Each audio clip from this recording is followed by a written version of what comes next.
Bonjour tout le monde, j'espère que vous allez bien et bienvenue dans une nouvelle vidéo Book vs Movie. Je suis contente de reprendre ce concept de vidéo. C'est vrai que après avoir fait Harry Potter, j'étais un peu en mode qu'est-ce que je peux faire maintenant? Parce que je voulais pas partir sur un unique livre et un unique film, je voulais quand même faire une saga. Et c'est vrai que j'ai les livres Bridget Jones chez moi. Et donc je me suis dit, bah voilà, faudrait que je parte là-dessus. Il y a déjà 3 films qui ont été faits, le 4e est en cours et j'ai les 4 livres.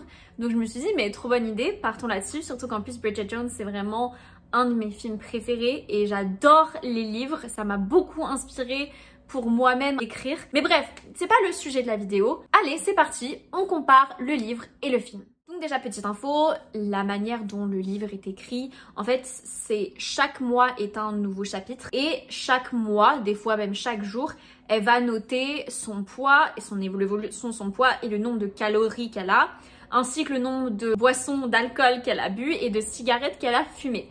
Et en fait, c'est trop drôle parce qu'elle fait des petits commentaires aussi à chaque fois. Enfin, ça, c'est bien fait. Et donc, le livre commence avec sa to-do list. Et donc, le livre commence avec sa liste de ce qu'elle veut faire et ce qu'elle ne veut pas faire. Donc, do's and don'ts. Une grosse différence qu'il y a entre le livre et le film, c'est que la mère de Bridget est vraiment insupportable. Là où encore, je trouve que dans le film, elle est tolérable. Bon, elle est pas genre, hyper agréable, mais elle est quand même tolérable. Alors que dans les livres, elle est vraiment horrible. En fait, elle va toujours appeler Bridget en mode « Oh, je viens prendre des nouvelles, mais en fait, j'en ai rien à foutre de ce que tu me dis. Je suis juste là pour raconter ma vie et pour te forcer à faire quelque chose que t'as pas envie de faire. » En gros, c'est un peu ça à chaque fois qu'elle l'appelle. Et le truc qu'elle fait à chaque fois, c'est demander à Bridget « Qu'est-ce que tu veux pour Noël ?» pour au final pas du tout respecter ce que Bridget a à lui dire et lui offrir un truc dont elle a pas besoin. Et donc, il y a la fameuse soirée qu'on voit dans l'ouverture du film où tous les adultes vont faire en sorte que Bridget et Mark sortent ensemble et tout le monde va forcer Mark à prendre le numéro de Bridget. Et sauf que Mark, devant tout le monde, il va dire non, je pense pas, je pense qu'elle a mieux à faire quoi. Donc évidemment Bridget ça va la vexer, mais il va lui proposer, parce qu'il a une voiture avec un chauffeur, et donc il va lui proposer de prendre la voiture avec son chauffeur pour la ramener à Londres. Mais elle refuse. Donc Sharon c'est en effet la meilleure amie de Bridget qui est vraiment vue comme une ultra féministe. Et ce qui est drôle, c'est que quand, avec Jude, donc c'est vraiment le trio de filles, quand elles sortent toutes les 3 ensemble, Bridget et Jude, elles vont souvent dire à Sharon en mode « Est-ce que tu peux ne pas scander tes phrases féministes hyper fort parce que elles ont peur de faire fuir les hommes ?» Genre Bridget et Jude ne sont pas aussi féministes que Sharon et l'opinion des hommes leur importe beaucoup. Et je trouve que le discours de Sharon, en tout cas quand je l'ai lu, je le trouve très parlant. Sachant qu'il n'a pas été écrit à notre génération, je trouve que ça se calque quand même vachement bien avec la société actuelle, donc en 2024 au moment où je tourne cette vidéo. Et donc elle va dire que les hommes ils veulent pas s'engager, ils veulent juste s'amuser, qu'ils vont courtiser, ils vont flirter, ils vont draguer une femme. Et puis après, quand la femme va commencer à être intéressée, ils vont partir. Et vraiment, je trouve que c'est toujours très d'actualité. Hein. Donc après, il y a pas mal de choses qui sont quand même pareilles que dans le film. Donc Daniel et elle vont échanger par message. D'ailleurs, elle dit que le fait de parler avec Daniel, ça compense son envie de manger. Mais c'est drôle parce que moi, quand je parle avec quelqu'un et que ça se passe bien, j'ai faim. Là où quand ça se passe pas mal, j'ai plus faim. Mais Bridget, c'est l'inverse. Quand ça va pas bien, elle va compenser avec la nourriture. Et quand ça va, elle a plus envie de manger. Trop drôle. Et bref, donc pendant que Bridget et Daniel ils s'envoient des messages, Perpetua elle va venir vers l'écran, donc Bridget elle va vouloir changer l'écran pour pas que Perpetua voit la conversation avec Daniel. Sauf que dans toute sa splendeur, Bridget elle va afficher son CV et donc c'est là que Perpetua elle va comprendre que Bridget veut partir et donc elle va lui faire un petit pic. Et ce qui est pas mis dans le film, c'est que dans son dernier message à Bridget, Daniel il va lui faire remarquer qu'elle a fait des fautes d'orthographe. Et donc elle va être super gênée et surtout qu'il va pas répondre, donc elle va se dire oh non tout ça je pense que je sais pas écrire et tout. Mais au final il va lui lancer un petit regard flirty et donc ça reprendra de plus belle. Il va finir par lui demander son numéro, sauf qu'il va jamais la rappeler, donc elle va se dire à quoi ça sert de m'avoir demandé si je sais pas pour m'appeler. Et elle va évidemment dans toute sa splendeur obsédée de ça tout le week-end en mode pourquoi il m'appelle pas, pourquoi il m'appelle pas, enfin ça c'est vraiment typique Bridget. Et donc elle va prendre les choses en main et elle va décider de laisser un message sur le répondeur de Daniel, sauf qu'elle va le regretter instantanément et elle va demander de l'aide à Tom. Et donc Tom va appeler 14 fois le numéro de Daniel, peut-être que c'est pas ma génération donc je connais pas, mais en gros c'était un moyen pour rentrer dans le répondeur de Daniel pour du coup avoir accès à la messagerie et supprimer les messages. Je sais que c'est quelque chose qui se faisait beaucoup parce qu'il faisait ça aussi dans Friends. Sauf que malheureusement, Daniel, il va finir par décrocher au téléphone et donc Tom, il va raccrocher immédiatement. Et maintenant, Bridget, elle se dit merde, en fait, c'était pire que tout. Maintenant, en fait, Daniel, il va penser que c'est moi qui l'ai appelé 14 fois et qui lui ai raccroché au nez. donc encore plus pathétique. Il va finir par lui proposer un date, donc elle va être trop contente, elle va passer la journée à se préparer, as one does. Moi aussi quand j'ai un date, j'adore. Elle, après avoir passé sa journée à faire tout ça, elle va finir par annuler au dernier moment.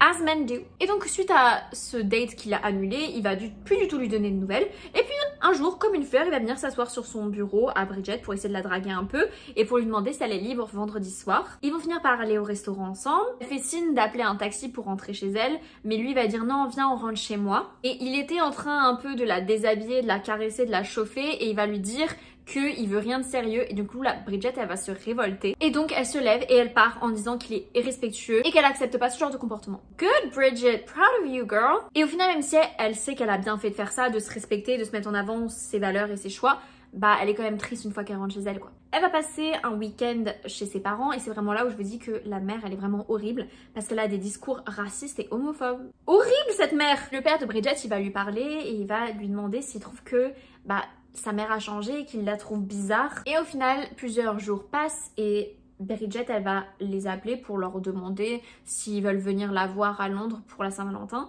Et sauf que là, le père, il dit non, qu'ils sont dans une mauvaise passe. D'un côté, elle s'inquiète pour ses parents et surtout pour son père, en mode j'espère que ça va. Mais d'un côté, il y a un peu ce truc égocentrique en mode genre je suis votre fille, comment ça vous lâchez pas tout pour venir me voir? Et en vrai, je comprends, moi j'étais aussi un peu comme ça avant.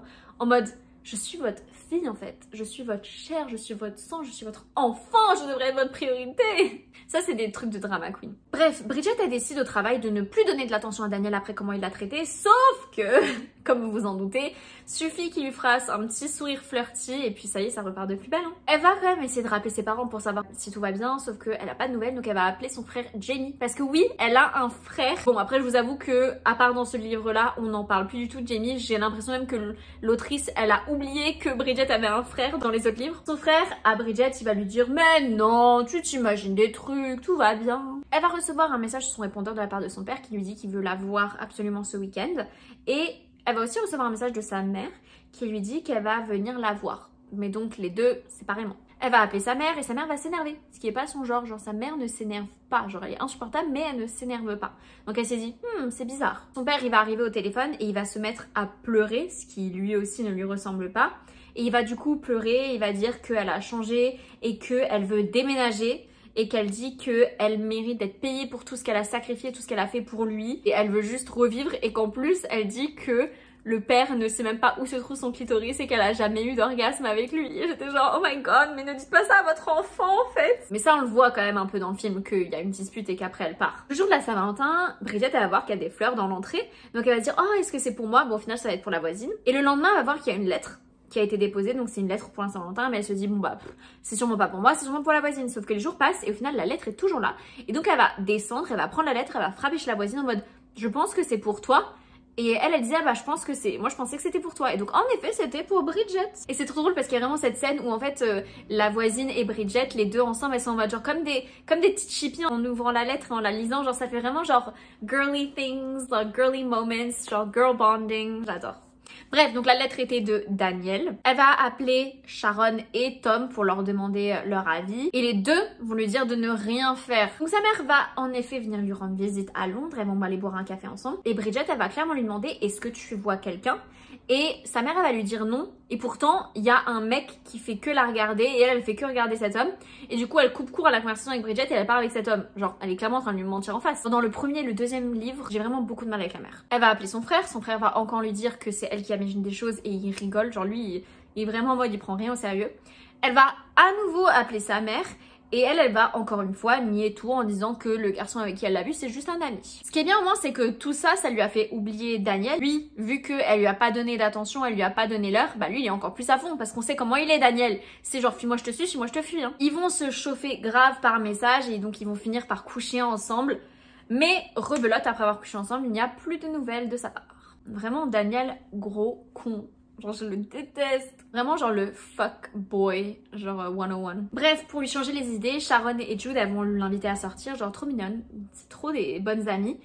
Et Bridget, elle voulait pas dire oui parce qu'elle s'est dit et si Daniel il m'appelle et si Daniel veut me voir? Non, Daniel ne t'appellera pas, il en a rien à foutre de toi. Donc elle finit par accepter et sortir avec les filles. Le lendemain, Bridget elle est un peu en gueule de bois. Il y a sa mère qui arrive et qui du coup annonce comme ça de but en blanc à Bridget qu'elle voit en effet quelqu'un d'autre, mais en plus du mec avec qui elle l'a vu, Bridget. Donc il y a ce fameux mec avec qui elle l'a vu, c'est Julian, et elle voit quelqu'un d'autre encore en plus. Après d'un côté je me dis, je comprends ce truc de femme au foyer qui s'est occupée de ses enfants, de son mari, qui s'occupe de la maison, qui a toujours tout fait.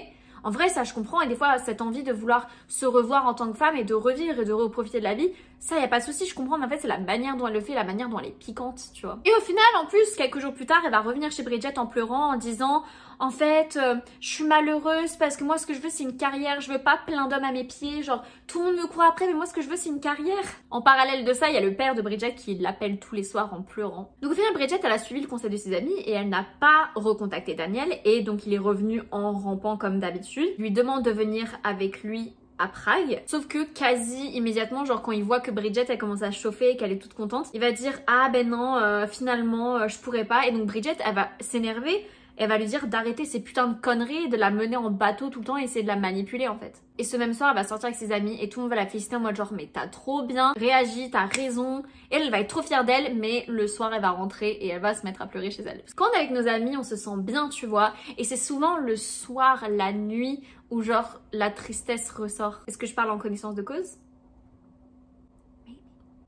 Son anniversaire il approche et donc elle veut faire quelque chose pour célébrer son anniversaire, et au début elle veut faire un petit comité parce qu'elle a pas beaucoup d'argent, et sauf qu'au final elle va inviter que quelques personnes. Il y a d'autres personnes qui vont apprendre qu'ils n'ont pas été invités, donc elle va les inviter aussi, et chacun va amener leur partenaire alors que le but c'était juste d'être entre amis. Vous avez pas besoin d'amener vos partenaires, et moi ça c'est un truc que je comprends pas, c'est que quand t'es en couple t'as pas besoin de toujours amener ton partenaire s'il fait pas partie de la bande. Genre vous avez le droit de faire des trucs en célibataire, enfin seul, sans avoir toujours votre partenaire avec vous.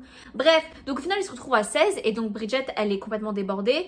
Elle va essayer de cuisiner mais elle a pas vraiment les moyens, et en plus elle est pas douée. Ce que je trouve trop mignon, c'est que ses amis ils avaient pressenti, ils connaissent Bridget, ils savent comment elle est, ils savent qu'elle est pas organisée, qu'elle sait pas cuisiner, et donc ils avaient eux-mêmes organisé un truc dans un restaurant. Donc au final elle est soulagée en mode genre oh, j'ai vraiment la chance d'avoir mes amis. Oui. Et c'est vrai que ce qu'on voit vraiment beaucoup dans ce livre, c'est à quel point elle est désorganisée et bordélique, elle est toujours en retard, elle procrastine. Moi elle me rend folle parce que moi je suis vraiment l'opposé, je suis très carrée, très organisée. Et donc des fois je suis en mode genre mais Bridget, genre elle me rend folle. Bref, elle va voir le copain de son amie Magda. Magda c'est une de ses amies qui est maman. Et elle va voir, donc le copain c'est Jeremy, et elle va le voir à un bar avec une autre femme beaucoup plus jeune. Mais elle se dit vas-y je vais pas m'en mêler parce que c'est souvent on en veut à la personne qui le dit plutôt qu'à la personne qui fait les choses. Donc elle se dit vas-y je m'en mêle pas, mais c'est vrai que c'est quand même louche. La différence avec le film c'est que à la fameuse soirée pour le lancement du livre, et bah elle va pas du tout faire d'annonce, elle est pas là à parler avec le micro. Par contre, elle va en effet parler avec Mark et Perpetua, et Mark d'ailleurs va prendre la défense de Bridget. Moi déjà je trouve que ça commençait à faire long sans Mark, donc quand il apparaît j'étais genre ah enfin. Quand Daniel du coup il voit que Bridget est en train de parler avec Mark, il va lui demander d'aller de rentrer chez lui ce soir. Mais Bridget, queen, elle va dire non. Bridget avec tous ses efforts elle va réussir à perdre du poids, genre trop bien, trop fière d'elle. Sauf que là ses amis vont lui dire oh t'as l'air fatiguée, t'as l'air malade, t'es sûre que tu vas bien? Moi ça j'avoue ça m'a énervée. On te fait des remarques parce que t'es trop grosse, et après quand tu maigris on s'inquiète pour toi. En fait t'es jamais assez bien, tu vois, et pour moi tes amis ils doivent te soutenir quoi que tu fasses. Là elle était pas à un poids inquiétant, tu vois, mais donc arrêtez de lui dire ça et encouragez-la et félicitez-la, elle a réussi ce qu'elle voulait. I did not like that. Surtout qu'en plus elle avait aussi réussi à arrêter de boire et arrêter de fumer, donc c'est aussi pour ça qu'elle était en meilleure santé. Mais du coup tout le monde lui disait oh t'es pas drôle, tu veux plus boire, tu veux plus fumer, mais tant mieux. C'est pas parce que vous avez une vie de dépravé qu'elle doit en avoir une aussi, tu vois. Au final son amie Magda va finir par l'appeler pour lui dire qu'elle a appris que son mari l'a trompée. Donc là Bridget est un peu en mode genre je savais. Et du coup elle arrive avec son bébé parce qu'elle venait d'avoir un bébé, Magda. Et sa voiture, elle va se mettre à sonner dans toute la rue parce que bah du coup il y a Jérémy qui est arrivé et qui voulait récupérer sa voiture, et donc les deux vont commencer à s'engueuler. Le voisinage ils vont commencer à engueuler tout le monde parce que ça fait du bruit. Bref, au final Jérémy, Magda et le bébé ils vont partir. Il y a le voisin de Bridget qui va venir la voir en mode genre est-ce que tout va bien? Et ils vont se rendre compte qu'il y a de l'eau qui tombe de l'appartement de Bridget parce que elle est en train de se faire couler un bain et avec tout ce qui s'est passé elle l'a oublié et donc son appartement a été inondé et donc son voisin l'a aidé à ouvrir la porte et un peu à tout nettoyer et ils vont du coup passer la soirée ensemble, ils vont boire, ils vont manger ensemble et il va l'embrasser sauf qu'elle va mettre un stop direct et lui y a pas de souci, il respecte et il s'en va. Prenez des notes, gentlemen. Et là ça sonne à la porte et du coup il se dit ah le voisin revient, mais non, c'était Daniel qui est bourré et qui du coup vient la voir pour lui dire qu'il a besoin d'utiliser ses toilettes et il va lui dire toutes les belles choses du monde, enfin on connaît Daniel et du coup ils vont coucher ensemble et ils vont rester ensemble 3 jours de suite ensemble non-stop à faire que des galipettes. Bridget elle est overjoyed et là Bridget elle va avoir l'impression qu'elle est enceinte et du coup elle va un peu justifier le fait qu'elle mange en mode ah oui mais ça se trouve je suis enceinte donc j'ai le droit de manger pour 2 tu vois. Franchement elle est trop drôle. Et du coup elle va acheter un test de grossesse, elle va appeler Sharon en pleurs, elle va dire je suis enceinte, elles vont se rejoindre à un café pour en parler et là Sharon elle prend son test de grossesse et elle lui dit mais meuf t'es une imbécile, il y a marqué que t'es pas enceinte, genre un trait ça veut dire non. Genre vraiment Bridget elle est trop nunuche des fois, c'est trop drôle. Bref, donc au final, elle reste assez longtemps quand même avec Daniel, sauf qu'ils couchent plus ensemble. Et donc elle, ça la rend triste parce que Bridget a quand même une libido assez élevée. I get it, girl. Mais donc forcément, elle s'inquiète un peu en mode ouais, pourquoi on couche plus ensemble, c'est plus comme au début, nanana. Mais un soir, je crois que c'est peut-être une des seules fois où Daniel fait quelque chose où j'étais genre that's nice, that's suspicious though. Bridget elle a été avec Jude et Sharon chez elle et elles étaient en train de se bourrer la gueule et tu sais faire une petite soirée un peu de féministe et là il y a Daniel qui va arriver et il va remplir le frigo, il va dire j'ai fait les courses pour vous et tout, je vais vous laisser entre vous, enfin j'étais genre Daniel c'est toi? Et donc pour vous donner des nouvelles un peu de Magda, elle va appeler Bridget pour lui dire qu'elle se sent tellement mal mais qu'en fait elle a décidé d'accepter le fait que Jérémy l'a trompée parce que elle a arrêté son travail et elle s'occupe des enfants et de la maison donc qu'est-ce que tu veux qu'elle fasse? Et c'est tellement triste et malheureux dans ce genre d'histoire. Bref, on avance. Jet, comme on voit dans le film, elle veut faire un petit week-end en amoureux avec Daniel. Et Daniel, il refuse tout le temps. Et puis au final, il finit par accepter. Mais il lui dit, vas-y, je te laisse tout organiser. Et c'est une très mauvaise idée vu les capacités de Bridget. Et donc ils vont en effet partir en week-end ensemble, mais sauf que Bridget elle va avoir que prévu des tenues d'été. Sauf qu'au final il fait super moche ce week-end là. Mais ils vont quand même passer un bon week-end ensemble, enfermés dans l'hôtel. Et donc c'est pas du tout comme dans le film, genre on ne voit pas du tout Marc. Bref, un soir, la mère de Bridget, elle va l'appeler, elle va lui demander d'enregistrer une émission sur une cassette. Et c'est trop drôle parce qu'en fait Bridget elle sait pas se servir d'un lecteur cassette, ni de comment enregistrer une émission. Et du coup en fait elle va faire tout ce qu'elle peut, mais elle va pas y arriver et au final sa mère elle s'était trompée d'heure. Donc en fait Bridget elle s'était cassé la tête pour sa mère pour rien et c'est là où je vous dis vraiment la mère est insupportable. Donc sa mère à Bridget elle va en effet l'appeler pour l'inviter à la fameuse fête qu'on voit dans le film Tarts and Vickers.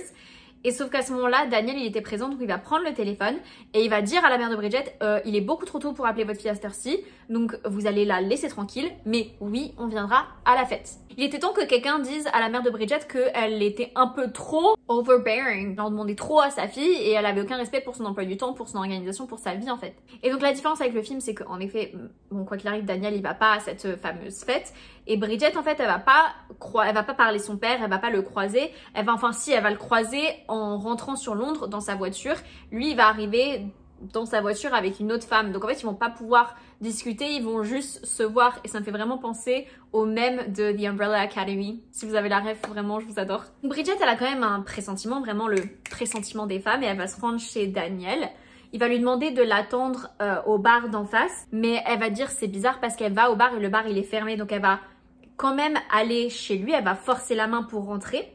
Elle va chercher partout dans l'appartement, elle va rien trouver. Elle va entendre un truc dans le rooftop. Elle va du coup partir en courant vers le rooftop et c'est là qu'elle va trouver une grande femme blonde et fine américaine. Donc il y a une petite différence par rapport au film, mais bon c'est pas hyper grave. Forcément suite à ça, Bridget elle est anéantie. Tom il va beaucoup être là pour la conseiller et même sa mère va la rebooster. Bon elle va la rebooster à sa manière, hein, je vous rassure. Et sa mère elle va aussi l'encourager à quitter son travail parce que vu qu'elle travaille aux côtés de Daniel, c'est super dur pour elle. Donc elle va lui dire si tu veux, je vais te trouver un travail dans la télé, vu que sa mère était à la télé. Des fois, sa mère, elle a des petits élans comme ça où c'est une bonne mère, mais c'est quoi, 5% du temps?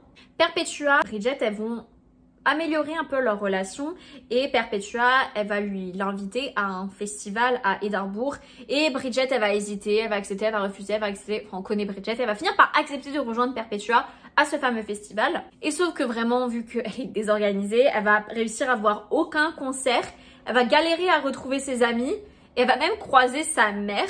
Et Perpetua elle va lui faire payer la chambre de l'hôtel parce qu'en fait Bridget elle pensait que c'était genre un séjour tout frais compris, complètement offert. Mais non, en fait, tu payes ta chambre, c'est normal. Mais elle est quand même reconnaissante de l'invitation de Perpetua, surtout que maintenant Perpetua elle est quand même un peu plus gentille. Sa mère elle va en effet réussir à lui trouver un travail. L'entretien d'embauche il se passe vraiment pas très bien, mais elle va rire beaucoup et vu qu'elle est jolie et que le patron il est sexiste, et bah du coup ils vont la prendre. Ils la veulent immédiatement et donc Bridget elle prévient Daniel qu'elle doit partir immédiatement.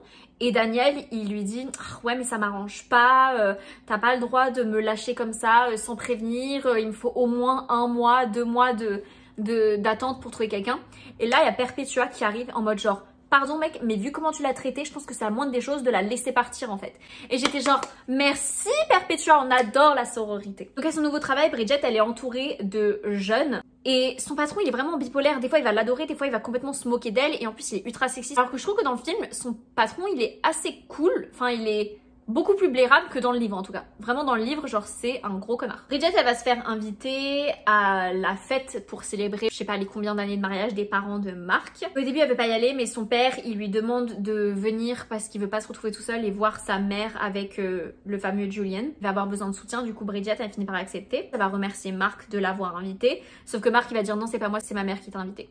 Elle va se faire inviter à danser par un jeune adolescent.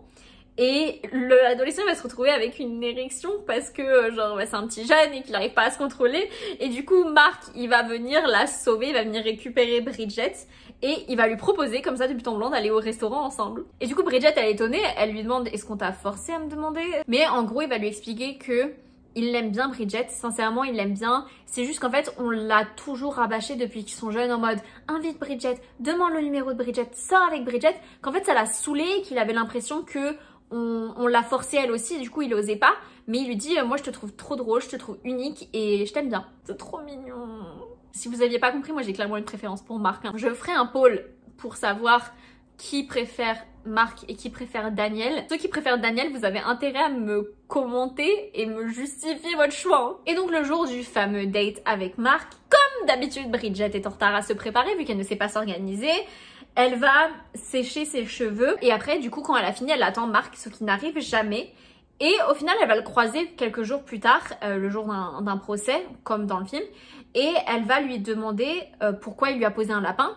Et il va dire attends mais tu te fous de moi, je t'ai appelé plein de fois, j'ai sonné à la porte plein de fois, t'as jamais répondu. Et en fait ils comprennent que c'est parce qu'elle était avec son sèche-cheveux et que du coup elle entendait rien. Et au final ils arrivent à en rigoler. Donc au travail ça se passe toujours pas top parce que le patron il va donner des missions à Bridget mais il va même pas donner les bons noms tu vois. Heureusement l'assistante du patron c'est une petite jeune et elle est super gentille avec Bridget, genre elle va toujours lui donner des conseils et lui dire bon t'as pas compris ce qu'il t'a dit, c'est normal, il a dit de la merde, voilà ce que t'as à faire, genre elle est quand même chou. Et Bridget elle a beau prétendre qu'elle s'en fout de Mark, elle arrête pas de penser à lui et elle est toujours à l'espoir qu'il la rappelle.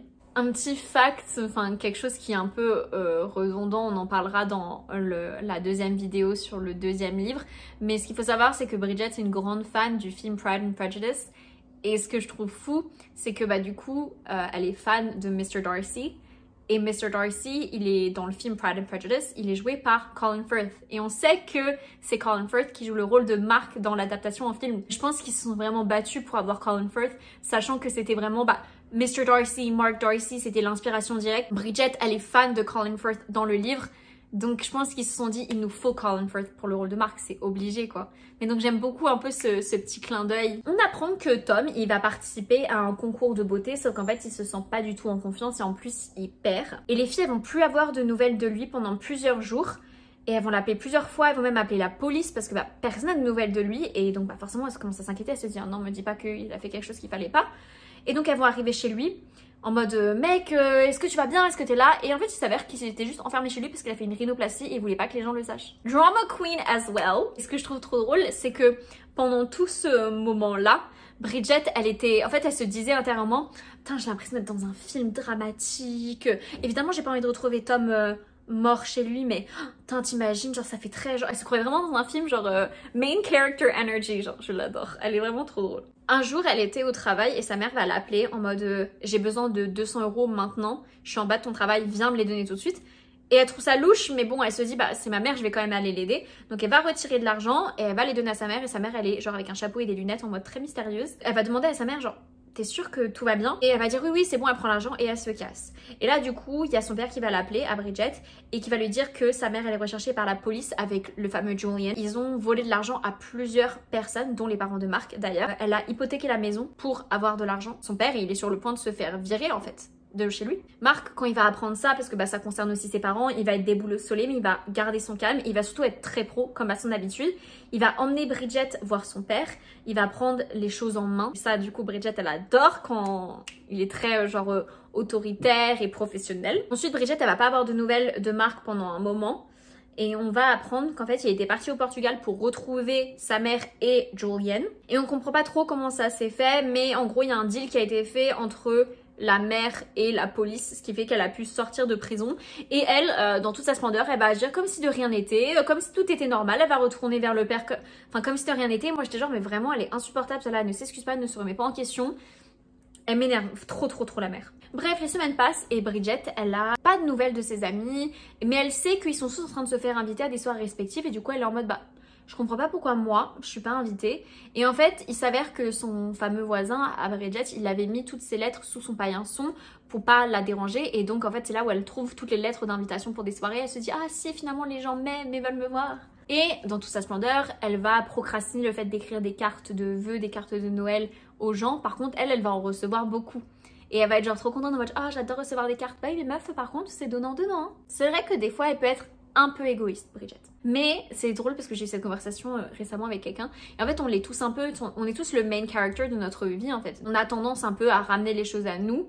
Mais bon, après, il y a des deux poids deux mesures et c'est vrai que Bridget des fois elle l'est un peu, mais je trouve qu'elle se rattrape aussi assez vite. Le week-end avant Noël, elle décide de rester à Londres au lieu d'aller voir ses parents parce qu'elle avait espoir que ses amis se libèrent et au final ils étaient tous avec leurs partenaires respectifs, sauf qu'au dernier moment ils vont tous se faire larguer, genre de manière spontanée, tous en même temps. Et donc ils ont dit à Bridget, on arrive, on va venir avec toi, on a besoin de se changer les idées. Sauf qu'au final, 4 heures plus tard, ils vont tous, encore une fois spontanément et tous en même temps, se remettre ensemble. Donc elle va bel et bien se retrouver toute seule. Daniel, il va l'appeler bourré et il va dire qu'il va venir la voir, sauf qu'au final, il est jamais venu. Et de toute façon, elle s'en fout parce que c'est Mark qui l'intéresse, mais elle a toujours pas de nouvelles de lui d'ailleurs. Et donc bref, elle est à un repas de Noël avec sa famille. Et pendant le repas, à un moment donné, on voit qu'il y a Julian qui arrive. Et il monte en haut avec la mère de Bridget. Vraiment le culot. On présume qu'ils ont couché ensemble, genre vraiment pendant que le père était là, pendant que le repas de famille était en train de se passer. Elle est montée en haut pour coucher avec Julian, alors que le mec était recherché par la police hein, d'ailleurs. Et on sait qu'il s'est passé un truc parce que quand elle est redescendue, elle avait sa blouse qui était à l'envers. Vraiment le culot de la mère, c'est un truc de fou, vraiment. Bref. Mark il arrive avec la police et ils vont enfin arrêter Julian. Et du coup Mark il va expliquer à Bridget qu'il l'a pas rappelé parce que justement il était à fond dans l'affaire avec Julian. Et donc une fois que tout ça s'est passé, il va prendre Bridget avec lui pour la sauver de ce dîner désastreux. Il va dire viens ensemble, on va faire notre fameux date qu'on n'a jamais eu le temps de faire. Et la soirée se passe à merveille. Ils parlent de tout et de rien, de sujets profonds, ils se conseillent, ils rigolent. Ils vont dans un hôtel luxueux, ils s'avouent leurs sentiments respectifs. Et puis évidemment se suit des parties de jambes en l'air pour le plus grand plaisir de Bridget. Cette vidéo est terminée, j'espère qu'elle vous a plu. Franchement, j'aime trop ces livres. Là, au moment où je tourne, j'ai déjà fini les 3 livres dont il y a les films. Je suis en train de lire le dernier livre, Mad About the Boy. Et l'adaptation de ce livre-là est en production. Il devrait sortir l'année prochaine si je me trompe pas. Donc comme ça, au moins, je l'aurais déjà lu. Et c'est la première fois que je lis quelque chose avant de voir l'adaptation en film. Alors que d'habitude, je vois les films et après, je lis les livres. Donc ça va être assez drôle de voir comment ils vont faire les choses. Mais au moins comme ça, dès qu'il sort, je vais pouvoir vous sortir la vidéo direct vu que je l'aurai déjà lu, donc je saurai les différences. J'espère vraiment que vous êtes contente de cette nouvelle saga qu'on a entamée. J'ai déjà fait le script de Bridget Jones, The Edge of Reason et Bridget Jones Baby. Donc vous savez qu'elles vont arriver. J'espère quand même que cette saga vous plaît parce que là on est parti pour la faire de toute façon. Et j'ai trop hâte de trouver ma communauté Bridget Jones comme j'ai trouvé ma communauté Harry Potter. Parce que Bridget Jones, je l'adore, genre vraiment j'ai grandi avec ces films là, je l'adore. Donc ouais, c'est cool, j'espère pouvoir trouver un peu des gens qui aiment bien aussi. Et encore une fois, toujours discuter un peu des personnages que vous aimez bien. Est-ce que vous aimez Bridget ou non? Est-ce que vous l'avez trouvé ou vous la trouvez complètement irresponsable? Qu'est-ce que vous pensez de sa mère? Qui vous préférez entre Mark et Daniel? Évidemment, je mettrai un poll sur ma chaîne. J'ai besoin de savoir qui préfère qui. Bref, merci d'avoir regardé cette vidéo jusqu'au bout. J'espère qu'elle vous a plu. Si c'est le cas, je vous invite à l'aimer et je vous invite surtout à me suivre pour me soutenir dans mon travail. Et puis moi, je vous dis à la semaine prochaine pour une nouvelle vidéo. Bye!